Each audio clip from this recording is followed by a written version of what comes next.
Hi, this is Shruti Sharma from Delhi International School, Dwarka Sector 23.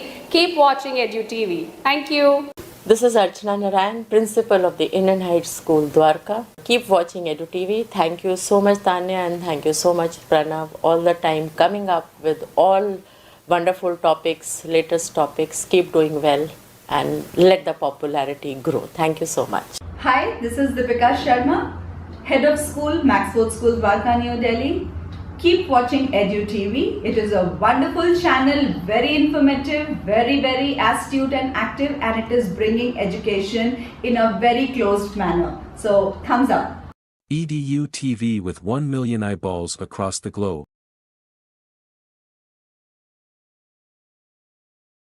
Hi, this is Pranav Guha Thakurta from EDU TV.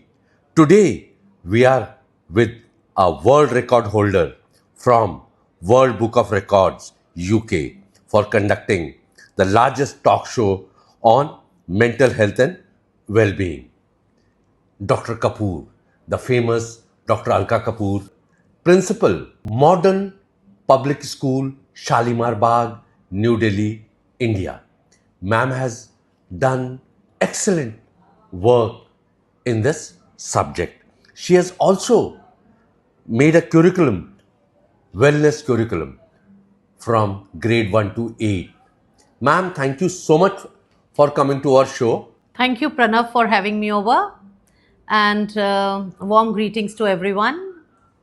Ma'am, we will request you to share your advice for all the schools across India and abroad on wellness curriculum, and I'm sure this will help all the school heads for their students, and this will definitely help our coming generation. I will also request you to add the wonderful work you are doing on experiential learning. Over to you, ma'am.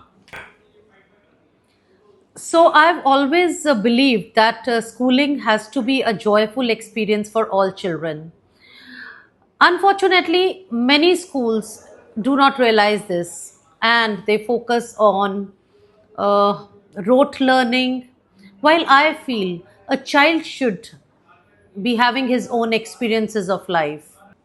So, schools should create opportunities where children can explore. Thankfully, now we have NEP 2020, which talks majorly about giving joyful experiences to the children. But I'm talking about 20 years ago, when I realized the fact that children should be made to experience what they are doing, and life is short, so we should start as early as possible. And it is well said, I see, I forget, I hear, I remember, and I do, I learn.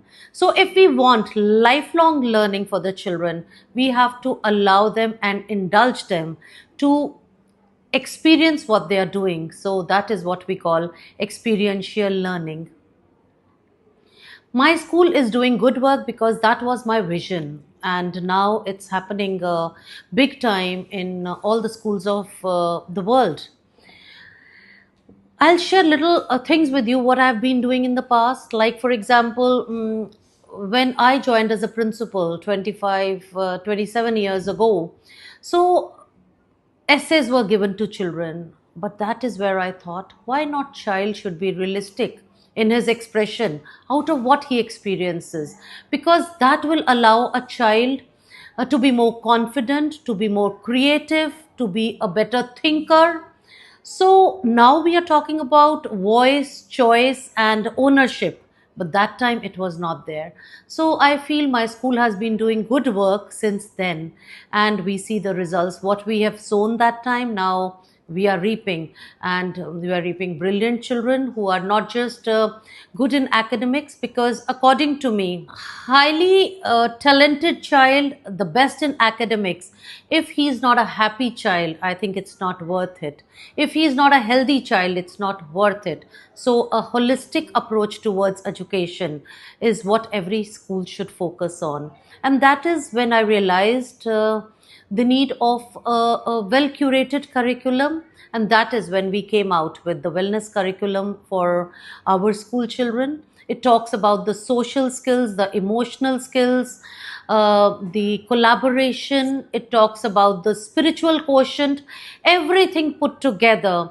And I owe it to UNESCO, because I'm a master trainer with UNESCO, and the kind of uh, exercises and experiences we give in this small booklet, I think they will go a long way for the children. So, my tagline for a child is health, happiness, laughter, joy, peace, and glory in the same order, and it cannot go vice versa. Glory cannot replace health and happiness. So, that is what all schools should focus on.